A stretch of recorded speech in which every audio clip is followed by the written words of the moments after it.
My relationship with the Gaza Strip over the last 10 years has been as a teacher, not through MSF. I go and I train with a group of physicians and surgeons from Oxford University.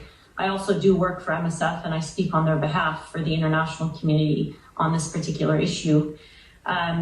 So what I will be referring to in the rest of this interview with you is my relationship with colleagues in Gaza who don't necessarily work for MSF. Okay. I have a long-standing relationship with the medical community in the Gaza Strip through my training trips over the last decade. And are you in contact with them? Are you in regular contact with them? I am. And what are they telling you? So I just want to say it's a very hard act to follow after listening to Biden's speech because, what I'm about to tell you just seems such a shock compared to the rest of the narrative that I've been listening to, waiting for my interview. This is an avalanche of human suffering that's 100% man-made. It is the worst humanitarian catastrophe I've experienced in my lifetime and in my growingly long career in humanitarian medicine. And it's burning through the hearts of every single humanitarian that I know. I'm going to paint a picture for you of the degree of suffering that we're seeing.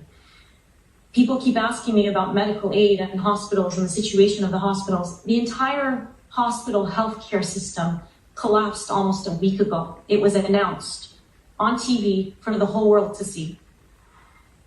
And in that week, there has been indiscriminate bombardment. And I don't even know if indiscriminate is the right term because it's targeting healthcare facilities, ambulances, churches, mosques, schools, refugee camps, densely populated refugee camps, wiping out entire families in a second, entire multi-generational extended families in a second. There are almost 1,000 families in the Gaza Strip who have had at least 2 members of their family, at least 2 members killed in the last 3 weeks. There are almost 4,000 children who have been killed and identified, excluding almost 1,000 children whose bodies are still trapped under the rubble. Some of them may be alive for a long period before they ultimately die under the rubble. And I'm sorry if there are any young children watching this, perhaps this is a good time to ask them to leave the room, but I think it's important that I paint a picture, particularly when I'm following a news narrative that almost dismisses this avalanche of suffering that is unprecedented in modern times.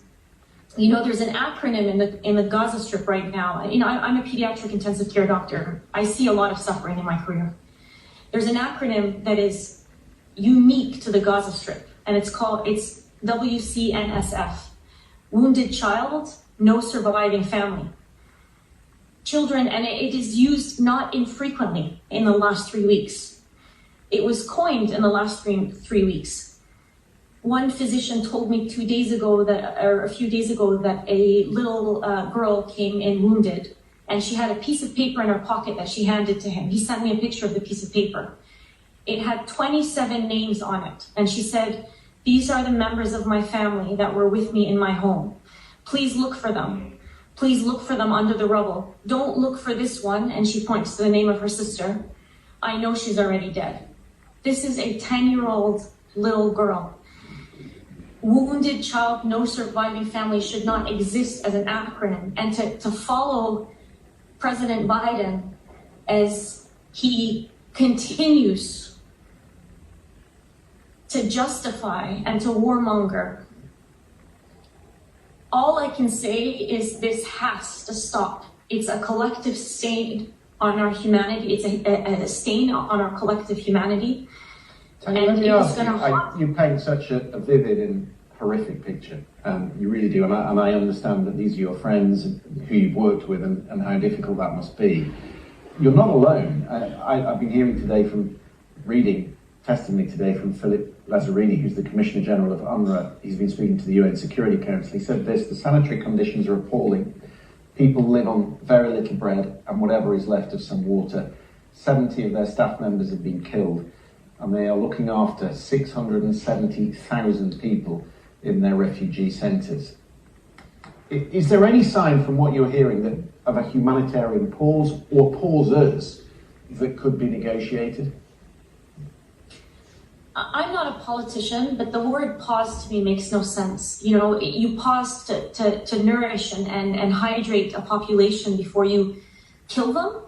It just doesn't make any sense for me. You stop the bombardment. That is what the entire global community should be pushing for and should be insisting on. You know, and I think in leading up to my introduction, I think you interviewed somebody who said something very similar, a Gazan who said something very similar. You know, the priority is not giving us aid. You need to stop the indiscriminate bombardment. So I think, yes, what is needed is a humanitarian truce or a ceasefire, global intervention, things that were voted for by the overwhelming majority of countries on this planet a few days ago in the General Assembly of the United Nations, yet they're not adhered to and are completely disregarded by the powers that be. Two powers, to be specific. Tanya, I'm going to have to leave there because I am out of time, but I hear you, people will have heard you. It's a very powerful message that you're giving us. And thank you very much for joining us this evening on the programme. Thank you. And thank you.